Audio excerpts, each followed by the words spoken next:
പെഡന്റിക്കലി. പെഡന്റിക്കലി എന്നുള്ളതാണ് അതിൻ്റെ adverb form. അപ്പോൾ എന്താണ് പെഡന്റിക്കലി എന്നുള്ള വേർഡിൻ്റെ മീനിങ് എന്താണ്? In a pedantic manner. നമുക്കറിയാം ആഡ്വർബ് ആഡ്ജക്റ്റീവ് എന്ന് വരുമ്പം എപ്പോഴും in so and so manner അല്ലേ. ഇപ്പോൾ സ്ലോലി എന്ന് പറയുമ്പോൾ എന്താ? In a slow manner. അല്ലെങ്കിൽ ഇപ്പോൾ നമ്മൾ വേറൊരു എക്സാമ്പിൾ പറയുമ്പം quickly, in a quick manner അല്ലേ. Quickly, in a quick manner. ഇല്ലെങ്കിൽ നമുക്ക് എന്താ പറയാം? ഫ്രീക്വൻ്റ്ലി.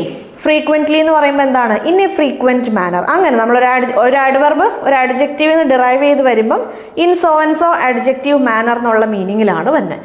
അപ്പോൾ ഈ ഒരു വേർഡിനെ ബേസ് ചെയ്ത് നമ്മൾ അറിഞ്ഞിരിക്കേണ്ട കുറച്ച് ബേസിക് ആയ കാര്യങ്ങളാണ് ഇതൊക്കെ. അപ്പം നമുക്കിനി ഈ ഒരു വേർഡിൻ്റെ മീനിങ്ങിലേക്ക് പോവാം. പെഡന്റ്.